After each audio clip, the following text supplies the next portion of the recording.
사사기 강의 11번째 시간으로 소모는 막대기로, 이런 제목으로 하나님의 말씀을 전하도록 하겠습니다.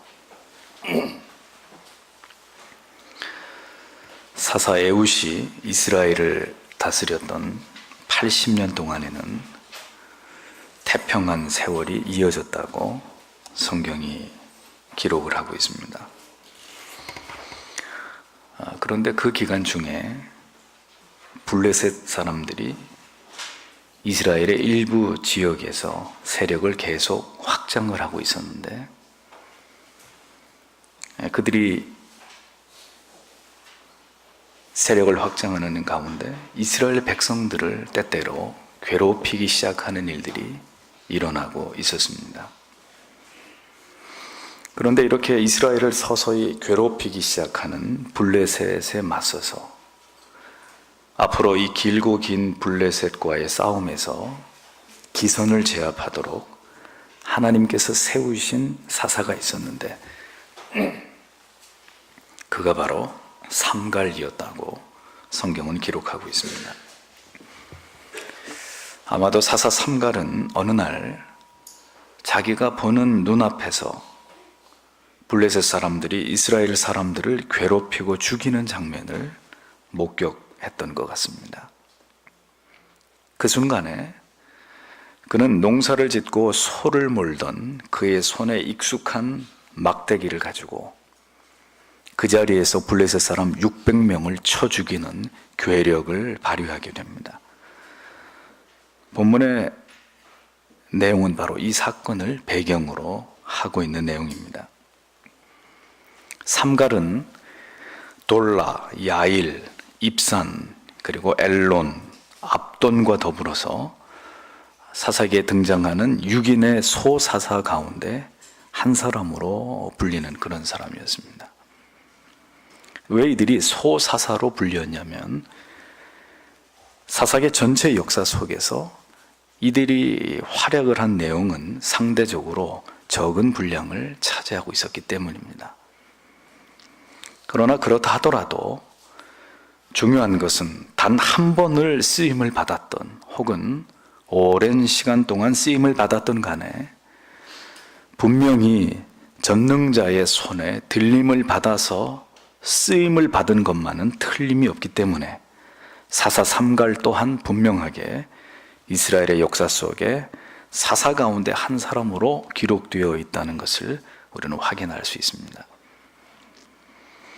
하나님께서는 그릇대로 사용하시는 분입니다. 매일 사용하는 그릇이 있고, 일주일에 한 번 사용하는 그릇이 있고, 혹은 한 달에 한 번, 혹은 1년에 몇 차례 안 되는 귀한 손님이 오실 때나 사용하는 그런 그릇들이 있죠. 모두 그 쓰임의 때와 용도에 맞게 하나님께서는 우리를 그렇게 창조하셨고 하나님의 뜻대로 사용하시는 분이라는 것을 우리는 기억해야 될 필요가 있습니다. 이것은 누구도 침해할 수 없는 하나님의 주권에 관계되는 부분이라는 겁니다. 단 한 번을 쓰임 받더라도 위대하신 하나님의 이름을 높이 드러낸 사람이라면 하나님께서는 반드시 그 또한 기뻐하시고 존귀하게 여기시는 그런 분이 바로 하나님이십니다. 달란트의 비유 속에서 몇 달란트를 남겼는가의 문제는 결코 중요한 것이 아니었다는 것을 여러분들은 기억하실 것입니다. 5달란트를 남겼건 2달란트를 남겼건 각자에게 주신 재능과 능력대로 최선을 다한 것에 대해서 주인이 동일하게 칭찬을 하였듯이, 한 번을 쓰임 받더라도 이를 통해서 하나님을 영화롭게 하고 그에게 맡기신 사명을 분명하게 감당했다면 그 또한 명예로운 사사의 전당에 기록을 남기게 되는 그런 인물이 되었다는 것을 우리는 삼갈을 통해서 확인할 수 있는 것입니다. 삼갈의 승리가 의미하는 것이 무엇일까요? 그것은, 이기고 지는 것은 사람이 가진 어떤 조건이나 자격, 그것과는 무관하다는 것입니다. 우리는 이미 오른손을 쓸 수 없었던 장애자 에훗을 통해서 하나님께서 얼마나 놀라운 일들을 이루셨는지를 지난주에 생각해 보았습니다. 결국 성도의 능력의 원천은 내가 무엇을 얼마나 더 많이 가졌는가 하는 것이 아니고 하나님께서 오늘 나와 우리와 함께 하시는가 하는 점이라는 것을 성경은 우리에게 강조하고 있는 것을 보게 됩니다. 농부 한 사람이, 그것도 정식 무기도 아닌 농기구를 가지고 블레셋 사람 600명을 죽였다는 것은 오직 하나님의 능력이 함께 할 때 얼마나 놀라운 결과가 나타날 수 있는지를 명백하게 증명하고 있는 상징적인 사건이 아닐 수 없는 것입니다. 이후로 계속되는 이 블레셋과의 지루한 전쟁 가운데서 이 사사 삼갈의 이 첫 승리가 주는 의미는 그렇게 가벼운 것이 결코 아니었습니다. 그 당시 블레셋은 이미 철기를 자유자재로 다루어서 숱한 철제 무기들을 소유하고 있었던, 대단히 강력한 군대를 소유하고 있었던 나라였습니다. 그런 블레셋의 600명이 소를 모는 막대기만을 손에 든, 그것도 정규 군사 교육을 받은 적이 없는 한 농부의 손에 몰살됐다는 것은 그야말로 블레셋 사람들의 마음을 초토화시킬 수 있는 충격적인 사건이 아닐 수 없었습니다.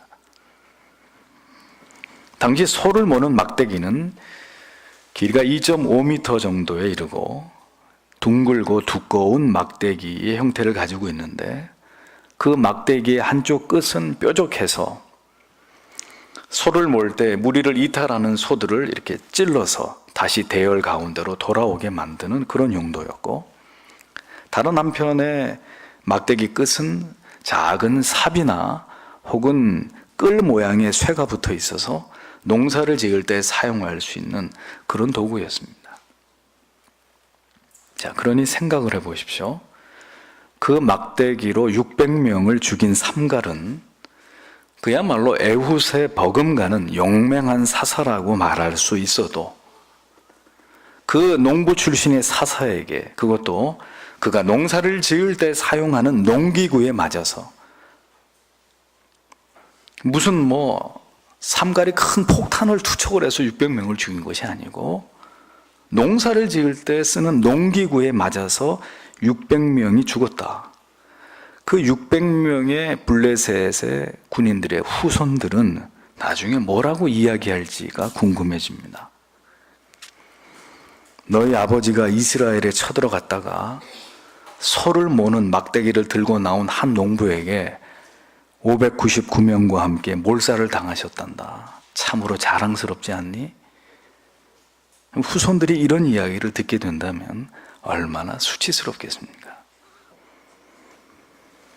하나님께서 함께 하시고 능력의 손에 붙드신 한 평범한 농부는 600명의 철제 무기를 든 블레셋의 용사를 단숨에 때려 죽인 영웅이 되지만, 그 손에 맞아 죽은 600명은 이 위대한 이야기를 위해 동원된 엑스트라에 지나지 않았다는 것을 우리는 보게 됩니다.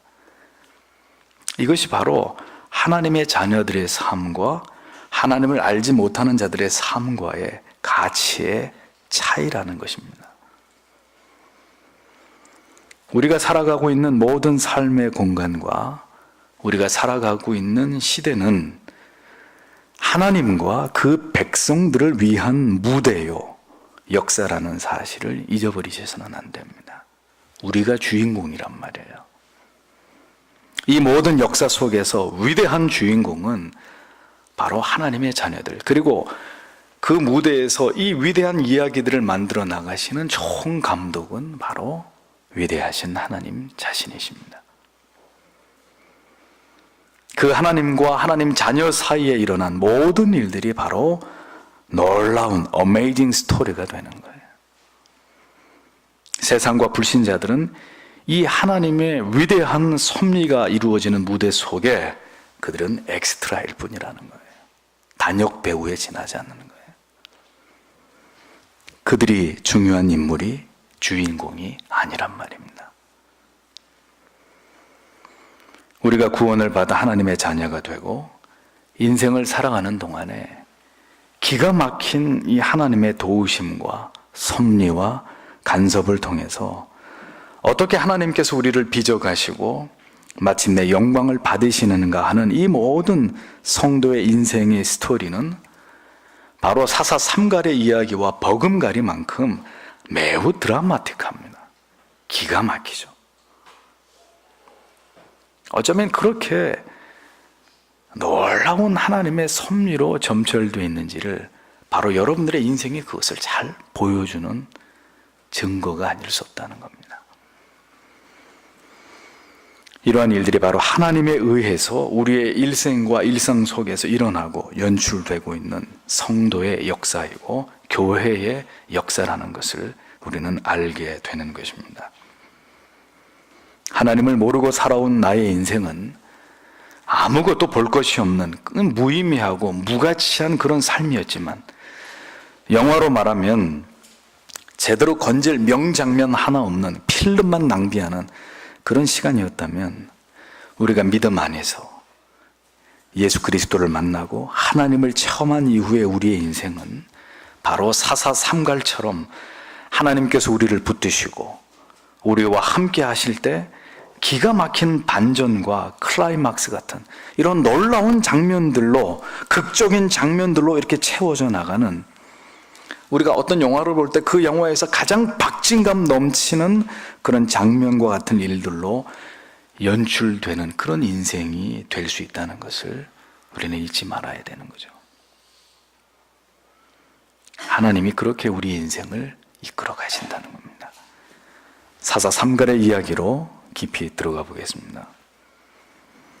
이 왼손잡이 사사 에웃의 이야기는, 지난주에 말씀드린 이 에웃의 이야기는 성경이 비교적 자세하게 그리고 느린 장면으로 이 사건을 전개해 나가고 있는 것을 보게 되는데, 거기에 비해서 사사삼갈의 이야기는 그저 단 몇 줄의 자막과 한두 장의 사진이 전부인 것처럼 성경은 이 사사삼갈의 이야기를 아주 간략하게 다루고 있는 것을 볼 수 있습니다. 그 이유가 무엇 때문일까요? 사사삼갈의 이야기를 통해서 무엇인가 중요한 교훈을 한 가지 이렇게 딱 던져주고, 그래서 이스라엘 백성들이 이 사건을 두고두고 기억하기를 원하시는 하나님의 섭리가 있기 때문입니다. 마치 TV 프로를 시청하고 있었는데 갑자기 굵은 글씨로 자막이 뜹니다. 뭐죠? 속보. 어떤 긴급한 큰 사건이 터졌을 때 TV를 보다 보면 속보라 그래서 굵은 글씨로 속보의 내용이 뜨지 않습니까? 사사 이야기가 쭉 전개되다가 마치 그와 같은 의미로 하나님께서는 사사삼갈의 이야기를 탁 끄집어내서 이 이야기를, 이 사건을 앞으로 두고두고 기억하거라 하는 의미로 사사삼갈의 이야기를 말씀 가운데 삽입시켜 놓으신 것을 볼 수 있다는 것입니다. 현재 이 상황은 이스라엘과 블레셋 간의 운명적인 길고 긴 싸움이 이제 서서히 시작되고 있는 그런 시점인 것을 보여줍니다. 바로 그 시점에서 블레셋과 사사삼갈이 처음으로 격돌하게 된 사건이 바로 오늘 본문의 내용입니다. 잘 아시는 대로 블레셋은 이스라엘과 철천지 원수지간에 되는 그런 민족이었습니다. 후에 사사 삼손이 등장할 무렵에는 이스라엘은 완전히 블레셋의 식민지가 되고 난 이후였고, 또 그 더 뒤에 그 이후에 나오는 이스라엘의 첫 왕인 사울 또한, 엘리 제사장 또한 이 블레셋과 싸우다가 하나님의 법궤를 빼앗기는 어떤 치명적인 큰 실패와 패배를 경험한 내용이 또 성경에 이어서 나옵니다. 또 이스라엘의 첫 왕인 사울 또한 이 블레셋과 싸우다가 두 아들과 자기 자신의 목숨을 잃어버리게 되는 그런 엄청난 참패를 겪게 되는 내용이 성경에 기록되어 있지 않습니까? 그러니까 결국 다윗이라고 하는 걸출한, 결국 하나님이 꺼내신 이 카드, 다윗이 역사 속에 나타나기 전까지는 이렇게 계속해서 이스라엘이 블레셋의 수세를 면치 못하는 그런 상황들이 계속 되었습니다. 비로소 하나님이 다윗을 등장시켜서 이제 모든 전세를 역전시키는 시점이 나타나게 되는 것이죠. 이렇게 이스라엘 역사 속에 집요하게 이스라엘을 괴롭혀왔던 민족이 바로 블레셋인데, 그 블레셋이 바로 이제 이스라엘 역사 속에 나타나기 시작하는 시점이 바로 이 시점이었다는 겁니다. 이렇게 끈질기게 앞으로 이스라엘과 이렇게 저렇게 얽히게 될 블레셋과의 첫 번째 대면에서 하나님께서는 앞으로 이 블레셋과의 문제는 어떤 원리에 근거해서 풀어가야 하는지를 이스라엘 백성들에게 교훈하시고자 했는데, 이러한 목적으로 하나님께 발탁이 되어서 쓰임을 받게 된 인물이 바로 평범한 농부 삼갈이었다는 이야기입니다.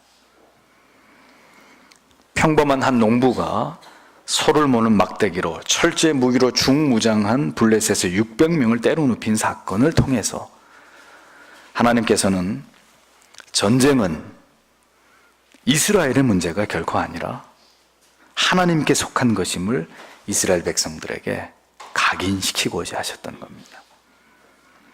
다른 나라는 몰라도 블레셋을 상대하는 문제에 있어서만큼은, 블레셋을 다루는 일만큼은 이 사건을 두고 기억하면서 힘의 원리를 가지고 블레셋하고 맞붙으려고 하지 말고, 블레셋을 상대하는 문제에 있어서만큼은 전적으로 하나님을 의지함으로 하나님께서 함께 하시고, 언제든 블레셋과의 싸움의 문제에서 하나님이 개입하시고 하나님이 도우신다는 사실을 믿고, 믿음을 가지고 신앙을 가지고 모든 블레셋과의 문제를 풀어나가기를 하나님이 원하고 계신다는 것을 사사 삼갈의 이 사건을 통해서 하나님이 이스라엘 백성들에게 던져주시는 거예요. 이 원리를 기억해라. 앞으로 성도가 이 세상에서 살아가는 원리도, 세상을 대적하는 방식도 마찬가지입니다. 이기고 지는 문제는 여러분들이 쌓은 스펙의 문제가 아니에요. 물론 우리가 최선을 다해서 노력하고 준비하는 일은 우리에게 당연한 일입니다. 그러나 내 자신의 노력만으로 모든 것을 이룰 수 없다는 것을 우리는 또한 기억해야 합니다. 결국은 하나님께서 나를 붙드시고 도우시고 함께 하실 때만이 블레셋과 같은 우월하고 철제 무기로 무장한 강력한 세상과도 능히 견줄 수 있고 그들을 이길 수 있다는 것을 우리는 하나님의 말씀을 통해서 우리의 신비에 새겨야 되는 것입니다. 하나님께서는 왜 소를 모는 삼갈을, 그리고 그의 손에 들려진 막대기를 사용하셨겠습니까? 왜 하나님께서는 종종 이렇게 황당한 캐스팅으로 우리를 어리둥절하게 만드시는 것일까요?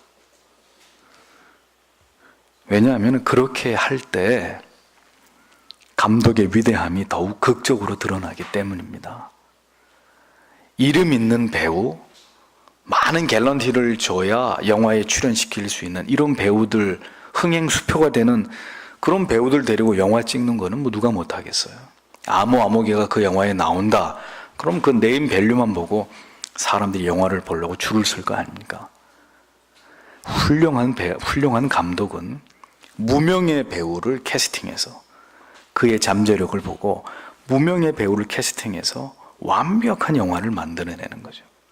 그러면 그 배우가 뜨는 것이 아니라 결국 누구의 이름이 높아가겠습니까? 대단한 감독이다 하고 감독의 이름이 높임을 받겠죠. 어떤 불리한 상황과 사람들을 통해서도 이보다 더 극적인 결과를 만들어낼 수 없을 만큼 그렇게 인간의 생각과 상상 너머에서 일하시는 하나님, 우리는 이러한 성경의 기사를 보면서 그 하나님이 얼마나 위대하신 분인지를 깨닫게 되는 것입니다. 하나님의 이름만이 홀로 높임을 받으시는 것이죠. 에웃의 이름도 아니고 삼갈의 이름도 아닙니다. 하나님께서는 그렇게 평범한 사람들을, 때로는 평범 이하의 사람들까지도 사용하시는 하나님이신 것을 알 수 있습니다. 여러분은 평범하십니까? 혹은 여러분 자신을, 여러분 가운데 어떤 분은 너무 평가절하해서 나는 평범 이하입니다, 이렇게 생각하고 계시는 분이 계신가요? 절대로 실망하지 마십시오. 여러분이야말로 하나님께서 자신의 영광을 위해서 준비하신 비장의 카드가 될 수 있다는 것을 기억하십시오. 하나님께서 여러분들을 붙드셔서 하나님의 뜻을 이루시고자 하신다면 누구든지 그분의 손에 붙들려 쓰임을 받을 수 있다는 이 진리를 우리는 죽을 때까지 잊지 말아야 합니다.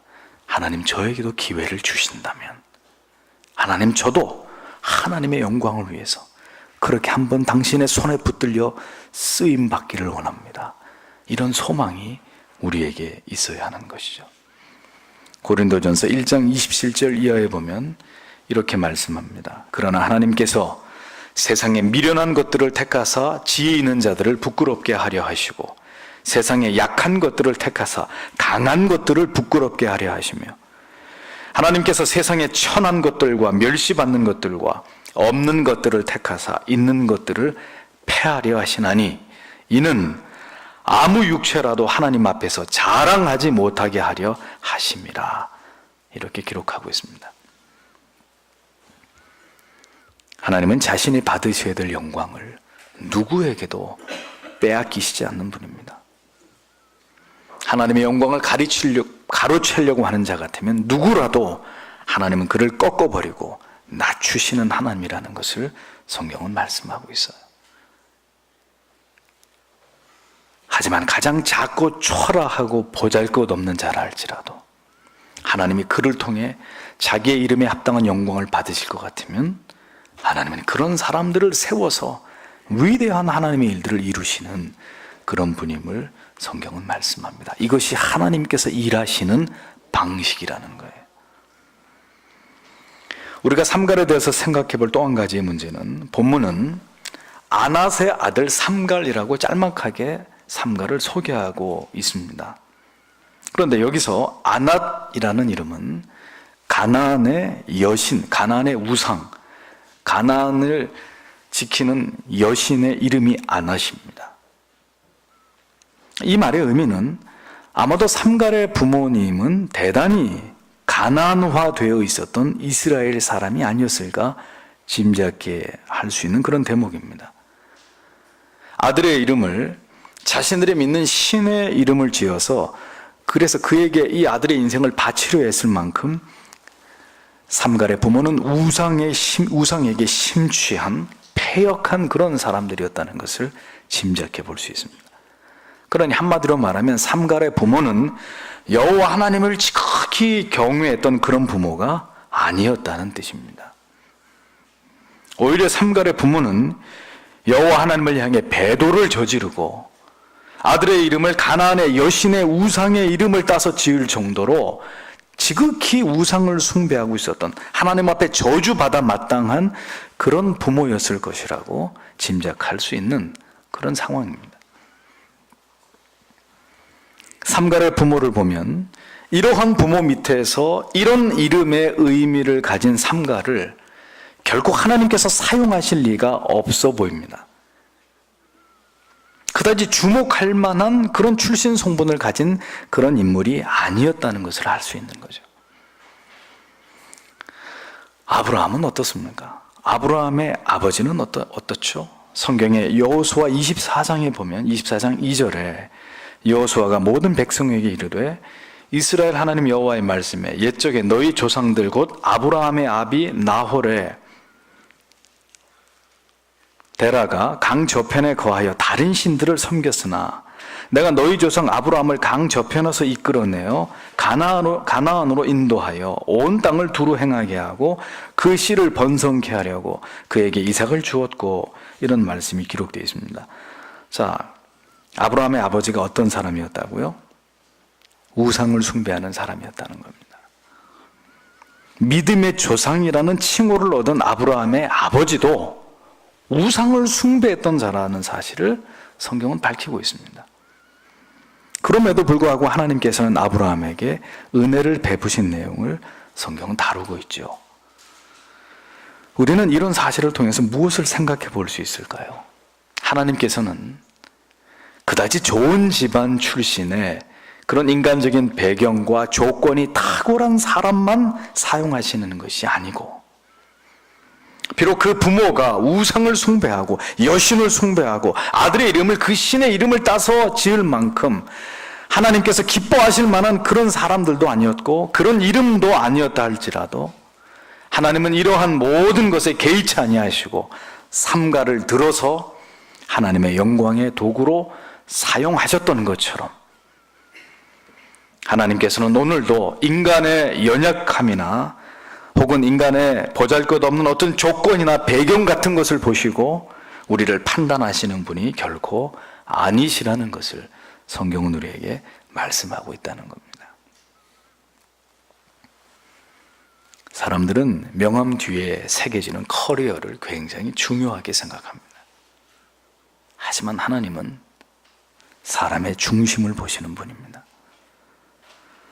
하나님께서는 디모데 같은 우수한 신앙의 혈통을 가진 자도 사용하시지만 삼갈처럼 그 부모가 우상을 숭배하던 자도 하나님은 기꺼이 자기의 영광을 위해서 사용하시는 참으로 너그럽고 자비가 넘치시는, 사람을 그 외모로 보시지 않는 그런 하나님이시라는 사실을 우리는 다시 한번 깨닫게 되는 것입니다.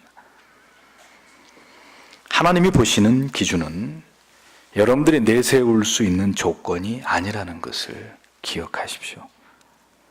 하나님의 나라는 말에 있는 것이 아니고 능력에 있는 것이라는 거예요. 교회 얼마나 오래 다녔고 성경을 얼마나 많이 알고 교리적 신학적 지식이 얼마나 해박한가, 중요한 조건이긴 합니다만 그것도 전부는 아닙니다. 하나님께서는 지식을 가지고 자랑하는 사람 대신 부족하고 주목할 것 없고 그의 혈통이나 가문이나 그 무엇도 내세울 것이 없는 자이지만 하나님의 뜻에 합하다면 하나님은 그런 자를 들어서 하나님의 놀라운 은혜를 베푸시고 그를 통해서 영광을 거두시는 도구로 쓰시는 분이라는 것, 오늘 이 삼갈의 이야기를 통해 우리가 한 번쯤 생각해 봐야 될 중요한 교훈입니다. 오래 교회를 다니고 설교를 많이 들으셨어도 아무런 경건의 능력이 나타나지 않는 사람보다는 교회를 다닌 지 1년이 채 되지 않고 그래서 들은 설교라고 고작 수십 편이 전부라 할지라도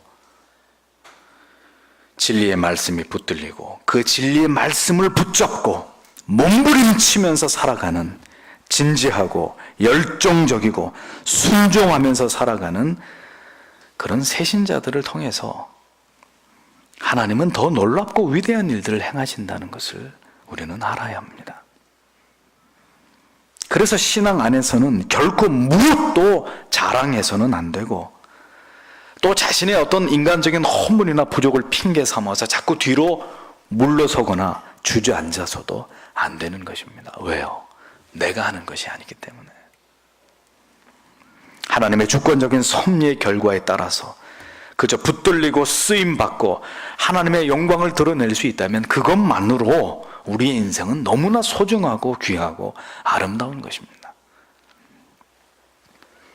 언제나 자신의 조건을, 자신의 지나온 삶을 반추하면서 절망하거나 낙심하지 않는 여러분들이 되십시오. 죄책감에 의기소침해지시거나 지난 실수 때문에 자꾸 하나님 앞에 위축되려고 하지 마십시오. 그럴수록에 십자가 위에 예수 그리스도를 바라봐야 합니다. 하나님을 바라봐야 합니다. 그런 여러분도 분명히 하나님께서 사용하시겠다고 말씀하고 계시기 때문입니다. 하나님은 하나님의 영광의 도구로 우리를 지으셨다고 분명히 말씀하셨습니다. 존재하는 모든 것은, 살아있는 모든 것은 모두 그분의 사용하고자 하시는 뜻대로 지으신 것들이에요. 어떤 하나도 가치 없이, 의미 없이, 목적 없이 존재하는 것은 아무것도 없습니다. 절대로 비관하고 낙심하는 일로 여러분들의 소중한 인생의 시간과 자원을 낭비하는 일이 없어야 할 것입니다. 여러분들을 자꾸 뒤로 물러가게 하는 것은 마귀의 짓이에요. 그건 마귀의 소행이에요. 하나님께서는 모든 것을 초월해서 역사하시는 분이십니다. 하나님께서 넘기신 문제를 왜 우리가 이것을 붙들고 우리의 관점으로 바라보면서 자기 연민에 빠지고 죄책감에 사로잡혀가지고, 그것은 신앙이 아니란 말이에요. 하나님은 오늘도 여러분들의 머리를 드시는 분이십니다.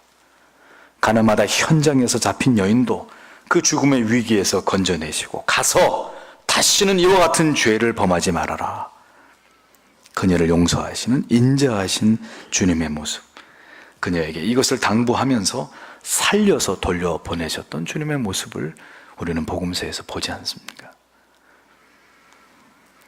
삼갈은 그다지 떳떳하지 못한 이름과 결코 자랑할 만하지 못한, 존경스럽지 못한 그런 부모님을 두고 있었던 인물이었습니다.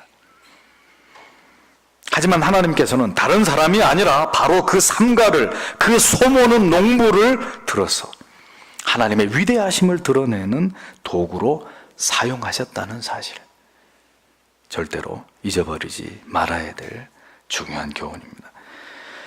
우리가 생각해 보아야 될 또 다른 사실은 바로 삼갈의 막대기입니다. 서두에 말씀드린 대로 농기구의 일종, 소를 모는 도구의 일종이었다. 이 도구는 사람을 죽이기 위해서 만들어진, 그런 용도로 만들어진 무기가 아니었습니다. 그리고 삼갈을 보십시오.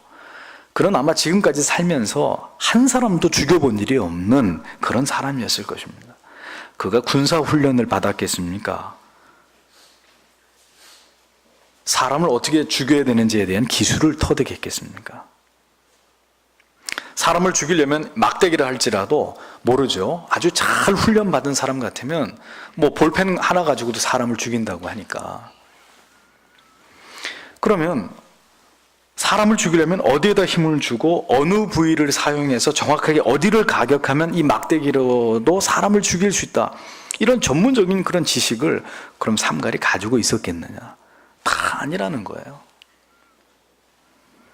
그는 다만 여느 때와 다름없이 그가 일하던 곳에서 소를 몰면서 농사일을 하고 있었는데, 어디서 나타나는지 블레셋 군사들이 떼거리로 나타나가지고 자기의 눈앞에서 동족 이스라엘 사람들을 죽이고 괴롭히는 모습을 보게 된 겁니다. 근데 그 순간 하나님께서 그에게 성령을 부어주시자 그는 사자같이 일어나서 뭐 다른 무기를 찾을 겨를도 없이 소를 몰고 농사를 짓고 있던 그 막대기를 들고 쫓아가서 순식간에 600명을 때려 죽이는 놀라운 능력을 발휘했던 것입니다.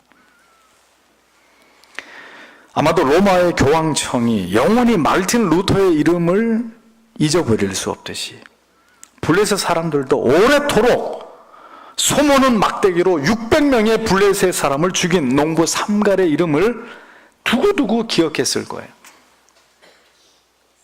골리앗을 때려 죽인 다윗, 그리고 소모는 막대기로 600명의 우리의 형제들을 죽인 삼갈, 아마 블레셋 사람들의 뇌리 속에 쉽게 잊혀지지 않는 그런 인물로 각인됐을 것입니다.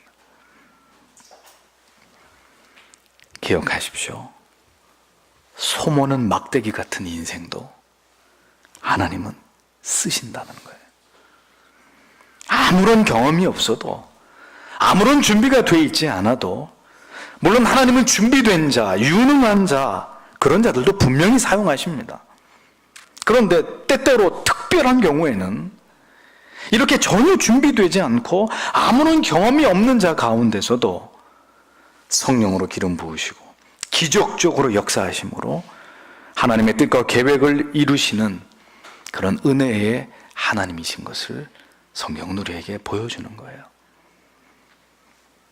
우리에게 주어진 일상 중에 어느 날 하나님께서 내가 너를 사용해야 되겠다, 내가 너의 재능과 네가 가진 것으로 내 이름의 영광을 드러내야 되겠다 하시는 특별한 사명과 은혜가 부어진다면 그 평범하던 여러분들의 어느 한 날이 여러분들에게 매우 특별한 날이 될 수도 있는 것입니다.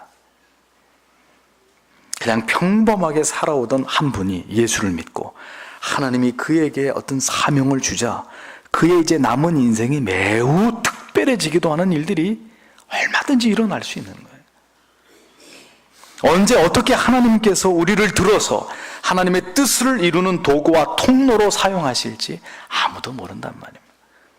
옆에 계신 분을 우습게 보시면 안 돼요. 에이, 뭐 이런 사람을 통해서 천만에요. 다만 그렇게 우리를 써주시기만을 간절히 열망하는 마음이 언제나 우리의 마음속에 준비되어 있어야 되는 거죠. 삼갈의 기사의 내용은 단 한 줄에 불과합니다. 그것은 삼갈의 사역은 단 한 번으로 끝나버렸기 때문입니다. 그는 일생에 단 한 번 하나님의 영광을 위해서 이렇게 활짝 폈다가 그 다음날 져버리는 꽃처럼 그렇게 쓰임을 받았던 사람이었습니다. 평범한 농부에게 성령이 임하니까 혼자 600명을 때려 죽이는 그런 용사가 됐는데 다시 성령이 떠나가니까 평범한 농부로 다시 돌아가 버렸습니다. 이 사건 이후에 성경 어디에서도 다시 삼갈이 그렇게 하나님께 붙들려서 쓰임을 받았다는 기록은 전혀 등장하지 않습니다.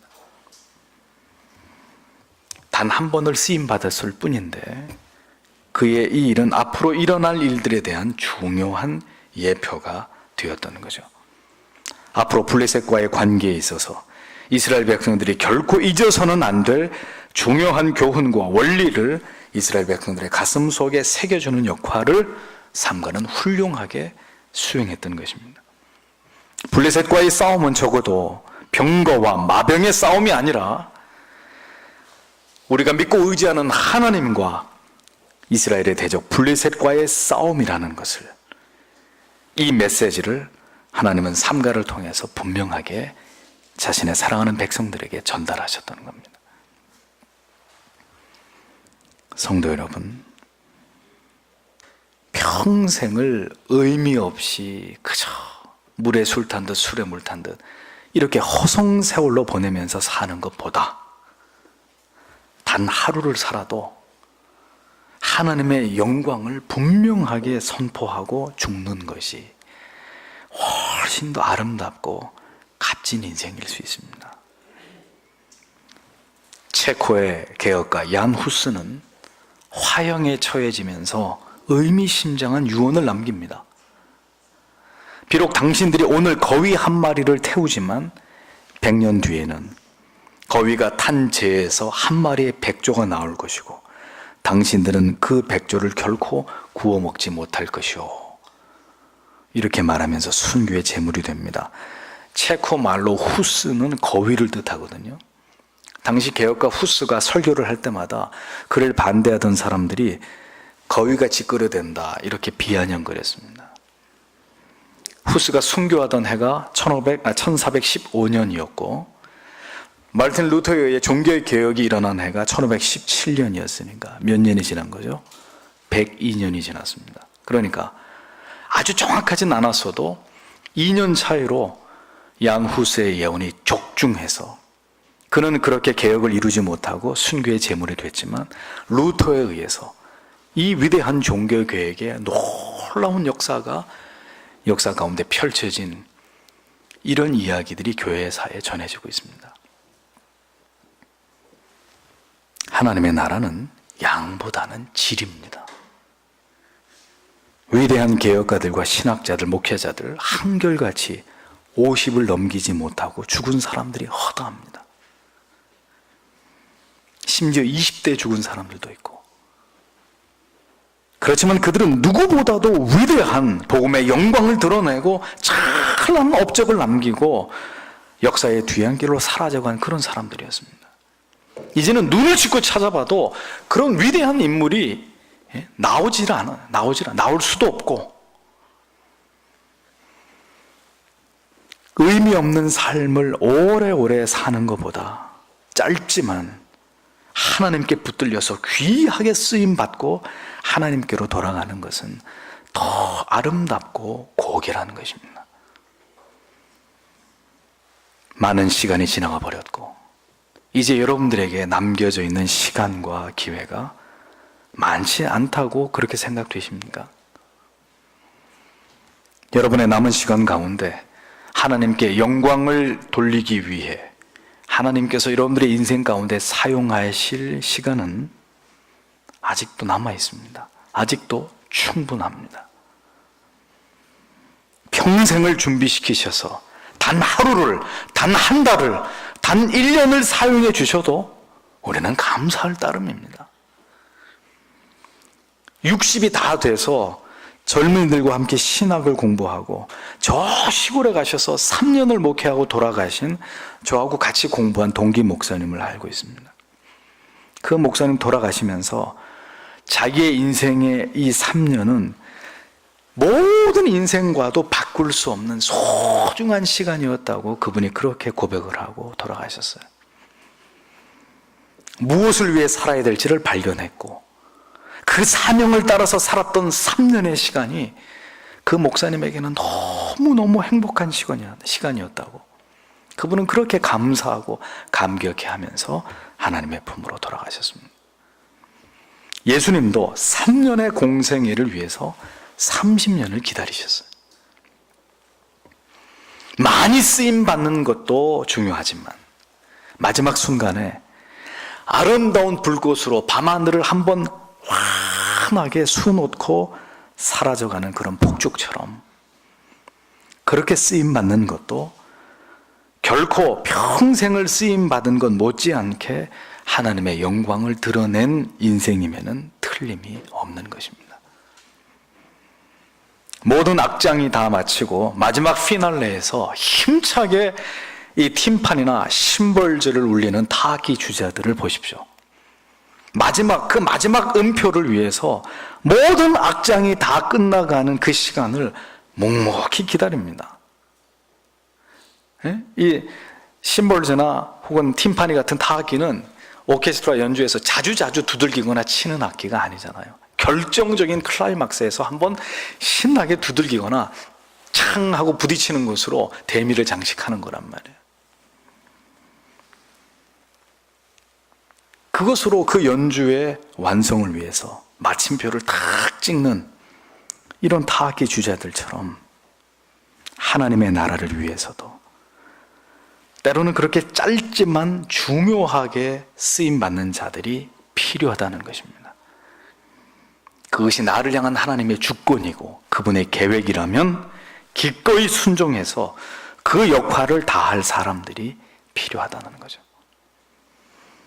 소모는 막대기처럼 전혀 그렇게 하나님께로부터 멋지게 쓰임받을 것이라고는 생각해 보지 않은 사람도 600명을 쓰러뜨리는 일에 강력한 도구로 쓰임받을 수 있다는 것을, 이 희망을, 이 가슴 설레이는 소망을 잊어버리지 마십시오. 삼갈은 후에 등장할 삼손의 예고편이었습니다. 소모는 막대기로 600명을 죽인 사사 삼갈의 뒤를 이은 삼손은 나귀 턱뼈를 가지고 몇 명을 죽이죠? 1000명을 때려 죽이는 엄청난 승리를 거둔 것을 볼 수 있습니다.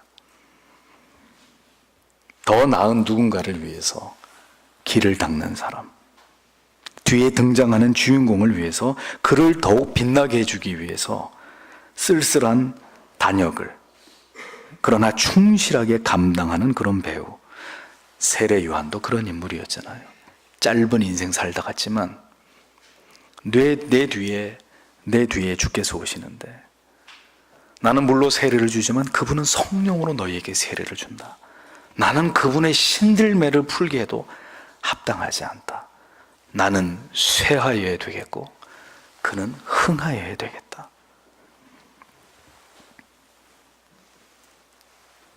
그럼에도 불구하고 여자가 낳은 자 중에 이보다 더 큰 자가 없다고 말씀하신 요한도 틀림없이 위대한 하나님의 종임이 분명하지 않습니까? 삼갈은 평생 성령으로 산 사람이 아니었습니다. 그는 단 한 번 성령의 감동을 받았고 그 이후에는 다시 평범한 사람으로 돌아갔습니다. 그러나 삼손은 날 때부터 성령의 사람으로 나시린으로 구별됐고 한평생을 통해서 이스라엘을 구원했고, 그가 살았을 때보다 죽어가면서 구원한 사람이 더 많았다고 성경이 기록하고 있는 큰 능력과 영광을 돌렸던 그런 사서였습니다.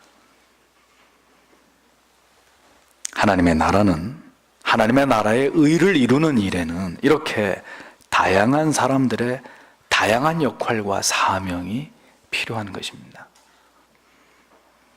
모두 장거리 주자일 필요가 없어요. 단거리 주자도 필요합니다. 식인종이 사는 마을에 가서 선교하겠다고 복음 들고 들어가는데, 들어간 그날 그들에게 잡아먹혀 죽은 선교사가 있는가 하면, 결국 다시 그 부족에게 찾아가서 복음을 전해서 가장 먼저 이전 선교사의 팔을 뜯어먹은 그 식인종을 그 부족의 목사가 되게 하는 일에 쓰임을 받는 선교사님도 계신 거예요. 죽기 전에는 전혀 그 가치와 사명이 드러나지 않다가 죽고 난 이후에 그의 자취와 흔적을 통해서 혹은 그의 남겨진 저수를 통해서 더 유명해진 하나님의 사람들도 있습니다. 유명한 칼빈주의자인 아도프 핑크나 조나단 에드워즈의 사위가 될 뻔했던 데이비드 브레이너드 같은 사람들이 그 대표적인 주의 종들이죠. 이런 모든 일들이 하나님께서 하나님의 나라의 의를 이루어 가시는 방식이라는 것입니다. 중요한 것은 이 위대한 일에 부르심을 받아 쓰임을 받은 모든 사람들이 다 천국에 입성하게 될 것이고, 그들 모두를 향해서 하나님은 동일하게 이렇게 말씀하실 것입니다. 잘하였도다. 착하고 충성된 나의 종들아, 내 주인의 즐거움에 참여할지로다. 성도 여러분, 우리를 쓰시고자 하는 그릇은 우리가 결정하는 것이 아닙니다. 하나님이 정하시고 그 뜻대로 그릇대로 사용하실 따름입니다. 어떻게, 어떤 곳에서, 어떤 모습으로 우리가 얼마나 쓰임받게 될지는 아무도 몰라요. 다만 우리는 그분의 주권에 순종함으로 언제 어떤 모습으로든 우리를 사용하시고자 할 때 그 역할과 사명을 감당하기만 하면 되는 것입니다. 우리의 인생 속에서 언제 어떤 역할과 사명이 우리에게 주어지더라도 하나님의 뜻으로 믿고 하나님의 부르심을 받아들이는 그런 성숙한 믿음의 사람들이 되십시오. 한 달란트 받은 자처럼 주인이 자신을 무시했다고 생각하고, 결국은 한 달란트 받은 것을 우습게 여기고 그것을 묻어두었다가 그대로 주인에게 내밀었던 그런 한심한 종처럼 되지 마시고, 각자 그릇대로 각자의 자리에서 길게 혹은 짧게, 높게 혹은 낮게, 밝게 혹은 어둠 속에서 각자 하나님께서 사용하시고자 하시는 대로 쓰임을 받고 그 일을 감당하다가 주님께로 돌아가면 되는 것입니다.